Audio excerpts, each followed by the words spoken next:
Joining us now is the Vice President of the United States, former Governor, now Vice President Mike Pence. And Mr. Vice President, it's always an honor to have you back on the program. Thank you for joining us. It's my honor, Sean. Thank you. And thank you for replaying those moments. I will tell you, I served in the Congress for 12 years, but I never experienced a moment like when the President paid tribute to Ryan Owens and honored his wife Corinne and their children and her entire family. There was not a dry eye in the House, and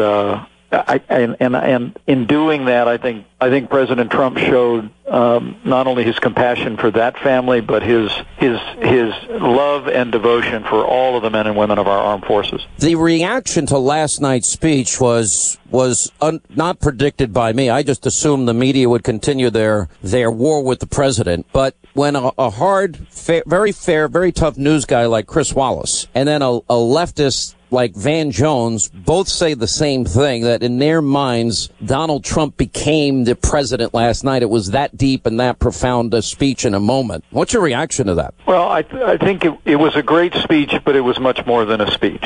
It was a great night for America. Now you know the president well, and you've known him for years. I've had the privilege of getting to know him over the last year on the campaign trail, and now as we serve together every day, we become very close. But I think what happened last night, Sean, is that the president that you know, the president that I know, was able to speak from his heart and his mind directly to the American people without the filter of the media. And what they saw was a leader with broad shoulders, willing to fight for what he believes in, but they also saw a man with a big heart, not just for Corinne Owens and their family, but really for all the families of this country, as he laid out a specific agenda to make America secure again, to make America prosperous again, and really to fulfill all the promises that he made as he campaigned for this high office. That's the thing that is most encouraging to me.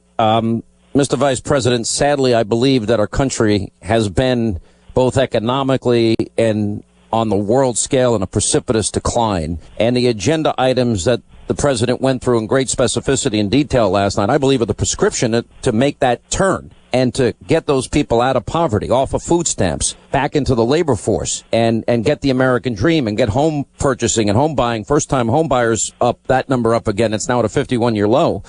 And similarly, building up our military and taking on radical Islam and saying it. I mean, this is such a shift and a change that I think a course correction that the country needs deeply. I couldn't agree more, and obviously based on the reaction, not only from pundits, which is the favorable reviews are welcome, but really the reaction that we're seeing all across the country is that people welcome the president's vision for this country, not just his optimism, not just his determination, but the specifics. I mean, this was a speech that was filled stem to stern with an agenda for this Congress and this nation, beginning with repealing and replacing Obamacare, rebuilding our military, restoring the infrastructure of this country, ending illegal immigration, and getting this economy moving again by continuing, as we've already begun, to roll back excessive regulations, begin to manage these agencies in a way that will support American growth, have smarter and better trade deals. And, of course, the president called for not only the largest military buildup since the Reagan years, but he's calling for sweeping tax reform for working families, small businesses, and American free enterprise that'll unleash the full potential of this economy. You know, I guess what I've really liked, too, is the president has been able to tick off that list, that checklist of promises that he made, and now a lot of what he's talking about is going to require congressional help and support. For example, repealing and replacing Obamacare. I know that I interviewed the Speaker of the House, and he's got a consensus plan, he calls it, that's being scored by the CBO, and I assume there'll be amendments, as there always is. That's supposed to happen in March. He's going to pass two budgets. One is going to be a tax reform bill, which is really, really important. I love that the president is adding austerity. He's cutting the EPA budget. He put a freeze on hiring spending, et cetera. What is the timeline to get that economic plan in place, which I think is so important? The repatriated money, the 15% corporate tax rate, 7 brackets to 3, a middle-class tax cut. When does that all happen? How fast do you think Congress can do it? Well, the morning after the election, we were to work in the Trump Tower, as you know. And the president made it clear his number one priority is to repeal and replace Obamacare. And it's March right now, and and the Congress is going to begin in earnest in just a few short days in moving legislation that will accomplish both. And I thought it was really important last night that the president laid out the case against Obamacare. I mean, as much you've seen a lot of public debate about Obamacare and people want it. The president went right to the country and said, here's what's really going on. It is failing. It's collapsing. It is nothing but broken promises. Premiums have been going up, and that it has to be repealed. But then in the same breath, he did what great presidents do, Sean, and that is he looked at the Congress and he laid out the principles for replacing Obamacare with a health care system and a health insurance economy built on personal responsibility, the doctor-patient relationship, and free market principles. And in doing that, now the Congress begins its work. They know, if you will, the guardrails for what President Trump is prepared to support. We actually had a meeting in the White House today, here in the West Wing, with the leadership of the House and Senate. And I can tell you, your millions of listeners around America should just buckle up. This administration is going to be working shoulder to shoulder with the leadership in the Congress to fulfill the president's commitment to repeal and replace Obamacare and do all the other things that he described in his address last night. How do you feel about, I talk about the speed of Trump, and I'm urging Republicans, because we saw last night there will be very little, if any, Democratic participation or help coming to the president. They have decided that they are going to take their cues from the hard left of their party, those that are out protesting every day, and they have no motivation. It was obvious last night. Even when the president said he's going to create jobs, they sat on their hands. So it really comes down to the Republicans getting this job done. Are you confident they are up to the task on all these major issues? Obamacare, energy, education back to the states, health care. Are you confident that these things can get done without any Democratic help? You know, what I'm confident in is in the leadership of President Donald Trump and the collaboration that he has forged with our leaders in the Congress, in the House and the Senate, and also with governors. We just spent a weekend meeting with governors, frankly, in both political parties, talking about infrastructure, talking about how we replace Obamacare with the kind of reforms of Medicaid that gives states the resources and flexibility to meet the needs of their most vulnerable population. I'm confident in the president's leadership and in the cooperation that we have with Republicans in Congress. But I would tell you, for all of your millions of listeners, to stay engaged, to stay informed, to let their voice be heard now more than ever. We have a historic opportunity in this Congress, I believe, to address some intractable problems been facing the country. The rising cost of health care. The Democrats brought their solution back in 2009. It failed. We'll bring free market solutions as we repeal and replace Obamacare. We're going to cut taxes, get the economy moving again. We're going to rebuild the military. The president's already taken decisive action to strengthen our borders. We'll soon see the construction of the wall commenced. You're seeing internal enforcement around the country as never before, and all of that is moving forward because of the leadership and the determination of President Trump and the support of the American people, the support of the leaders in Congress. I think can make this a historic moment and a time of real change and real renewal, not just of the American spirit, but genuine renewal of our nation's economy, our security, and our place in the world. All right, Vice President Pence has agreed to stay with us just a second longer here. We'll take a quick break. We'll come back on the other side.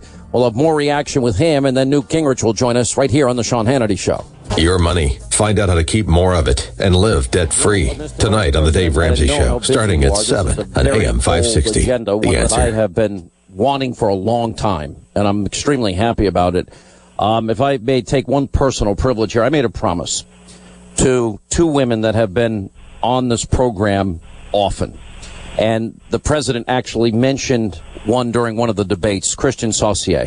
He took 6 pictures inside a submarine. He's spending a year in jail away from his wife and family. Or the case of Clinton Lawrence, convicted of murder when he literally engaged an enemy to save the people that he had the honor of guarding, his soldiers. He got 20 years in prison after protecting the men and women that served under him. Here's what I asked the president. I want to ask you one question. Let me ask you about the power of the pardon, which is absolute for a president.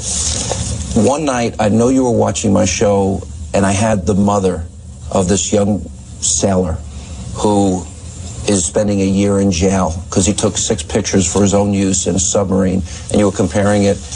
Would that be something early on you would consider? I'm actually looking at it Christian right now. Saucier. I think it's very unfair in light of what's happened with other people. And I think it's very, very Did you hear the unfair. story of Clint Lawrence, another guy? Got 30 years. He was doing his job, protecting his team in Afghanistan. We're looking at a lot of those things. Few of them. And by the way, if another event didn't happen, I would look at him. But how can you have somebody else get away with such a tremendous amount, and then this person who takes a picture of his desk on an old submarine? Look, if China or Russia wanted information on that submarine, they've had it for many years. That I can tell. What's your reaction to that? I know how busy you are. I made a promise to the mothers of these brave men, and I wanted to ask you if you don't mind me taking the privilege. Well, you've kept your promise, and as the president told you, he's looking at both of those matters, and I expect the president will make his own decision on those things. But I think one of the things that's so refreshing about President Trump, he cares. Is he cares. You started this conversation speaking about the tribute that he paid to Ryan Owens. I did a couple of TV shows this morning, and several of them talked to me about the difference that they had seen. And several of them were critics, pretty regular critics of the president. And I said, to be honest with you, I didn't see any difference. The president who spoke at the podium last night, and you know I'm right about this because you know him. The president who spoke at the podium last night is the president that I serve with every day. Broad shoulders, willing to fight for what he believes in, but he's got a big heart. He loves his family. He loves the American people, and I know he'll always approach every decision as president with both the strength and the compassion that people expect in the highest office in the land. Isn't that an amazing thing? Because the media has been so unfairly harsh towards him, and every time he goes out and meets the people or speaks directly to the American people, he's able to change hearts and minds, and even the most cynical in the media last night had to begrudgingly admit that was a not only a spectacular moment for the wife of this fallen Navy SEAL, but a spectacular speech with very broad vision that outlined the problems and the solutions and how we're going to get there. It was inspiring, but it's all him. That what the American people saw without the filter of the national media is the president that I have the privilege of serving down the hall from every day, the man that I campaigned shoulder to shoulder with last year, someone whose family I've come to know, who's come to know my family. And there's a reason why he won this election, 30 out of 50 states. There's a reason why he won in historic fashion, winning states that Republican candidates hadn't won for a generation. And that's because he has this uncanny ability to connect with the American people, to express their hopes, their aspirations, their frustrations. But he marries that with an optimism that you heard, Sean, at the end of that speech. I mean, you know him. He is a man of boundless confidence, boundless optimism. Energy. He never sleeps. Never sleeps. I know. But he sees no challenge too great, no problem that's unsolvable. And to do as he did last night, to encourage every American to believe in America again, to come together, even across party lines, to solve the problems facing the country. That's presidential leadership, and I couldn't be more proud to stand with him. I told him this privately, and I've said it on the air, and I'll say it in front of you. I actually think the best choice he made was you as his vice president, and I see how great a team you are, and it's always an honor to have you on, Mr. Vice President. We really appreciate your time. It's my honor, Sean. All right, thank you so much, Vice President Mike Pence on the Sean Hannity Show.